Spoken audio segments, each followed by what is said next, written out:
আমাদের 5টি আসনের মধ্যে রয়েছে 24 রামচন্দ্রগড়, 12 কাকরজলা, 60 কাঞ্চনপুর এবং 38 জোলাইবাড়ি আর 26 আশ্রমবাড়ি। এই 5টি আসনে আমরা আইপিএফটি এবং বিজেপি জোটের ক্যান্ডিডেটের মাধ্যমে আমরা আইপিএফটি এবং বিজেপির যারা বিরুদ্ধে আছে তাদের বিরুদ্ধে আমরা আইপিএফটি এবং বিজেপি জোটের মাধ্যমে আমরা প্রতিদ্বন্দ্বিতা করব। এবং সাথে আমি আরেকটি আপনার মাধ্যমে আমি রাজ্যের জনগণের কাছে আমি একটা শুভ সংবাদ পৌঁছানোর জন্য আমি চেষ্টা করব।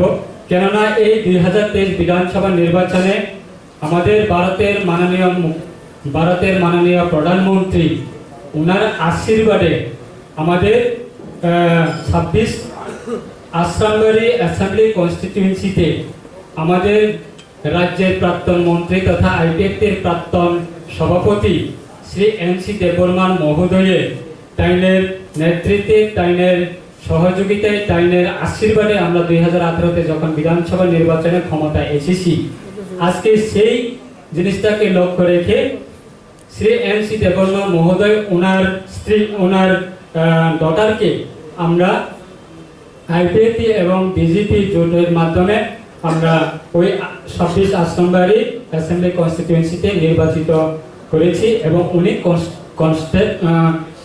কন্টেস্ট করবেন। এবং সেই প্রপোজালকে এবং ভারতের প্রধানমন্ত্রী শ্রী নরেন্দ্র মোদী মহোদয়ের ওনার প্রপোজালকে আমরা আইপিএফটি রাজ্য কমিটির মাধ্যমে এবং রাজ্যবাসীর মাধ্যমে আমরা ধন্যবাদ জানাবো। এত আমাদেরকে আশীর্বাদ দেওয়ার জন্য এবং এত আমাদেরকে সহযোগিতা দেওয়ার জন্য আমরা আইপিএফটি তরফ থেকে পুনরায় আমাদের ভারতের প্রধানমন্ত্রী শ্রী নরেন্দ্র মোদী ভাইকে আমরা ধন্যবাদ জ্ঞাপন করছি। এবং আমার বক্তব্য,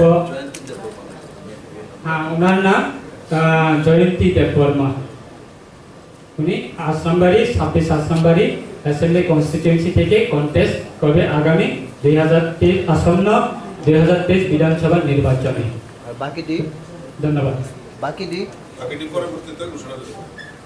সেপারেট দাবি তারা সমর্থন করেন না, আগেও করেননি, আপনারা কমন মিনিমাম প্রোগ্রাম বানিয়েছিলেন, তো আপনাদের টিপ্পানের দাবিতে কতটুকু অনড় রয়েছেন? ধন্যবাদ।